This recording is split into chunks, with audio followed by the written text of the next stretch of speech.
मान लीजिए कि भविष्य में कभी पाकिस्तान से युद्ध होता है, तो क्या देश का मुसलमान पाकिस्तानियों से लड़ने के लिए तैयार है? अरे बिल्कुल 200% तैयार। क्या अभी आप देखिए, मैं तो जहां तक देख पा रहा हूँ, समझ पा रहा हूँ कि सबसे ज्यादा अगर चाहे आपके सोशल मीडिया या और चैनलों के माध्यम से सब लोगों ने पूरी तरीके से इसका जो है विरोध किया। कह रहे हैं कि ऐसा कभी हो ना युद्ध। मैं नहीं मानता कि युद्ध किसी भी देश के लिए अच्छी चीज है, युद्ध बिल्कुल नहीं। लेकिन हाँ, अगर पाकिस्तान दोबारा ऐसी हिमाकत करता है तो प्रधानमंत्री जी ने अभी ही कह दिया, तो वहां से बात सब खत्म हो जाती है, कुछ बचता नहीं। और पाकिस्तान की इतनी हैसियत भी नहीं है, भिखमंगा है, जैसे कि तमाम नेताओं ने पूर्व में कहा। ही क्या है उसके पास? पाकिस्तान कहाँ आपके सामने, क्या है उसकी हैसियत है बताइए? मांग रहा है, इधर उधर से कर्जा पानी लेके खा रहा है, किस तरह अपनी जीविका चला रहा है, क्या है पाकिस्तान के पास? ये पाकिस्तान की कोई हैसियत नहीं भारत के सामने, कोई हैसियत नहीं पाकिस्तान की। इधर उधर से असलाह बारूद गोला लेके मांग के चीन से हो, अमेरिका से हो या तुर्की से हो, कहीं से मांग रहा है, रो के गिड़गड़ा के मांग रहा है। वही थोड़ा बहुत इधर उधर किया तो उसको मुंह तोड़ का जवाब मिला कि नहीं मिला? उसकी ऐसी तैसी हो गई कि नहीं होगी? मेरा तो ये मानना है कि पाकिस्तान ने ही दुनिया में मुसलमानों को सबसे ज्यादा अगर किसी देश ने नुकसान किया है तो पाकिस्तान ने किया है। मेरा यह मानना है कि भारत में भी मुसलमानों को अगर कहीं ना कहीं, हमारे समाज को कहीं थोड़ा सा वो लोग देखते हैं या गलत करते हैं, नहीं देखना चाहिए ऐसा। अगर कुछ करते हैं तो उसमें सबसे बड़ा योगदान इस पाकिस्तान का है। वो ऐसी व्यवस्था, ऐसे उल्टा सीधा काम करते रहता है। नहीं, भारत का मुसलमान देशभक्त है। और इसके पूर्व के कई उदाहरण हैं, मीर अब्दुल हमीद से लेके अशफाक उल्लाह खां से लेके कितने नाम आप लोग बेहतर जानते हैं। भाई, इस देश को परमाणु शक्ति बनाने में कलाम साहब का कितना बड़ा योगदान रहा। भारतीय जनता पार्टी ने उनको राष्ट्रपति बना के समाज को दिया, नहीं समाज को दिया कि देखिए, अगर देखिए ये कलाम का देश है, ये अशफाक उल्लाह का देश है, ये मीर अब्दुल हमीद का देश है। यहाँ पाकिस्तान की विचारधारा नहीं चल सकती है, ठीक है? यहाँ अफजल की विचारधारा धारा नहीं चलेगी। यहाँ जो कलाम को मानेगा, जो अशफाक उल्लाह को मानेगा, जो मीर अब्दुल हमीद को मानेगा, उनकी विचारधारा चलेगी। और चल भी रहे। और मैक्सिमम मुसलमान, मैक्सिमम 2-4% हर समाज में कहीं कुछ होते हैं, हमारे समाज में भी होंगे, हर समाज में है। मैं कह रहा हूं मैक्सिमम मुसलमान मीर अब्दुल हमीद और कलाम साहब और अशफाक उल्लाह खां के विचारों को लेकर आगे बढ़ रहा है, और देश से उतनी ही शिद्दत से मोहब्बत कर रहा है और करता भी रहेगा आगे इंशाल्लाह। आप एक मुस्लिम समुदाय से आते हैं और बीजेपी के महामंत्री भी हैं, तो आपके समाज के लोग आपको एक्सेप्ट कैसे करते हैं? नहीं, देखिए, अब ये एक अच्छा सवाल आपने किया कि मैं मुस्लिम समाज से हूं और भारतीय जनता पार्टी का क्षेत्रीय महामंत्री के पद पे कार्यरत हूं। और पार्टी की, आप ही के पार्टी के कुछ लोग कहते हैं 80% रोटी चाहिए। हाँ ठीक है, वो किस संदर्भ में कहते हैं उनका अपना, भाई प्रधानमंत्री जी का नारा ही है सबका साथ सबका विकास। तो फिर ये तो प्रधानमंत्री जी जो कह रहे हैं वही तो माना जाएगा। देश प्रधानमंत्री जी को ही मान रहा है, सुन भी रहा है, देख भी रहा है, उन्हीं को फॉलो भी करता है। तो प्रधानमंत्री जी का तो एक लाइन का नारा है सबका साथ सबका विकास। तो उसमें उन्होंने कोई जात तो अलग की नहीं, मुस्लिम समाज को अलग तो किया नहीं। बहुत सारी योजनाओं का लाभ हो, बहुत सारा काम हो, सबका होता है। और खास करके गोंडा जनपद में ये हमारे जिले में ये अच्छा भी है कि यहाँ पे इस तरह की कोई ऐसी बात नहीं है। कहीं होता होगा, हुआ होगा, ऐसा नहीं है। वक्फ बोर्ड पर बात करेंगे। प्रधानमंत्री जी का बयान था कि वक्फ बोर्ड का अगर सही इस्तेमाल होता तो मुसलमान पंचर न बना रहा।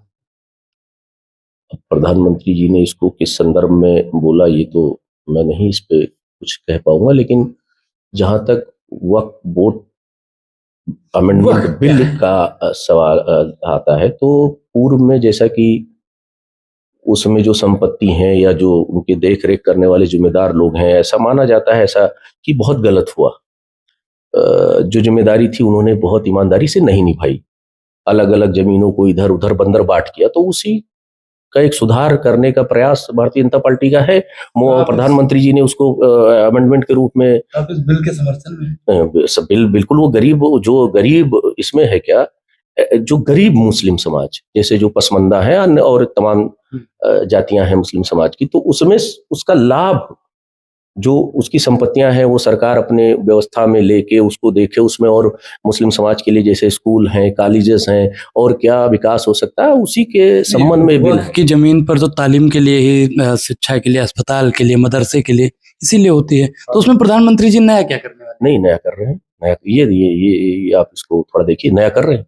नया क्या कर रहे हैं कि जो स्कूलें थी तो कहाँ थी अभी तक, तो हमारे जिले में या अलग कहीं ऐसी, तो उसमें सुधार करके मुस्लिम समाज के लिए ही उन संपत्तियों को एक व्यवस्थित रूप से करके फिर मुस्लिम समाज के लिए ही उसमें क्या उनकी अच्छे के लिए भले के लिए योजनाएं हो सकती हैं, चाहे वो स्कूल से जुड़ा हो, चाहे और कोई वेलफेयर स्कीम से, उन सारी चीज़ों पे वो करेंगे। सरकार का ये फैसला ठीक भी है, इसमें कहीं कोई कुछ लोगों में नाराजगी है तो उनकी नाराजगियों को भी सरकार देख भी रही होगी।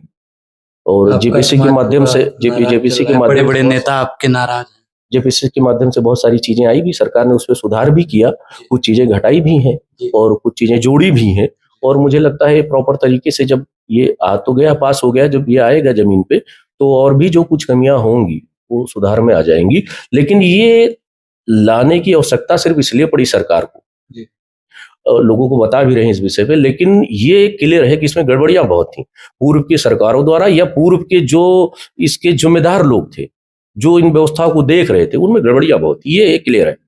भ्रष्टाचार तो बहुत था। तो इसका एक लाइन में मैं आपके सवाल का जवाब देना चाहूंगा कि भ्रष्टाचार इतना था कि उस भ्रष्टाचार को कैसे कम किया जाए और उस पर कैसे अंकुश लगाया जाए, उसके लिए सरकार ये बिल लेके आई है। और मुझे लगता है कि ये बिल मुस्लिम समाज के लिए ठीक है, मुस्लिम के हित में। हाँ बिल्कुल। तो ओवैसी साहब का भी आप समर्थन कर रहे थे। मैंने ओवैसी साहब का समर्थन इस बात पे किया था जो अभी पाकिस्तान के साथ जो कश्मीर में घटना हुई, पाकिस्तान के साथ जो मामले इधर ये चले तनाव वाले या इस तरह, उस पे ओवैसी साहब ने जो बोला, जिस तरह उन्होंने राष्ट्र के प्रति अपना स्नेह दिखाया, जैसा हर मामले पे वो मुखर होके जो पाकिस्तान को जिस तरह बोला, उस पर मैंने समर्थन किया। मैंने, आपका सवाल था कि ओवैसी साहब ये जो भी बोल रहे हैं, उस पर आपने पूछा था, उस पर मैंने कहा कि ओवैसी साहब ने सही बोला है। देश के प्रति, राष्ट्र के प्रति हर एक व्यक्ति को यही भाव रखना चाहिए और रखते भी हैं सब लोग। मैंने उनको सुना, देखा सोशल मीडिया के माध्यम से और तमाम माध्यमों से, तो उस पर मैंने उनका समर्थन किया कि उन्होंने ठीक बोला। अब वो वक्त अमेंडमेंट बिल पे उनका क्या विरोध है, किस लिए विरोध है, वो एक बात हो सकती है। क्या आने वाले समय पर बीजेपी को इससे फायदा होगा चुनाव में, या फिर? देखिए, भारतीय जनता पार्टी, जहां तक मुझे जानकारी है, कि बहुत सारी चीजें इसलिए नहीं करती है कि उसको फायदा होगा। भारतीय जनता पार्टी बहुत सारी चीजें इसलिए करती है कि देश हित में क्या है, समाज हित में क्या है। तो ये सब भाव है कि ये देश हित में, समाज के हित में ये बिल जो लाया गया, ये समाज के हित में।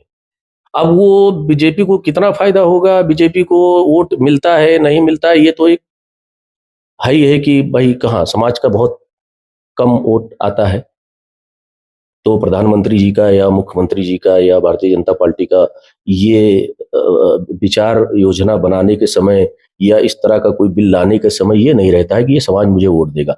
वो भारतीय जनता पार्टी का ऐसा विचार रहता है कि समाज में जो इस तरह के भ्रष्टाचार हैं, समाज में इस तरह की जो दूरियां हैं या इस तरह के, वो कम हो। जी इमरान जी, बहुत बहुत धन्यवाद। बहुत धन्यवाद आपका भी।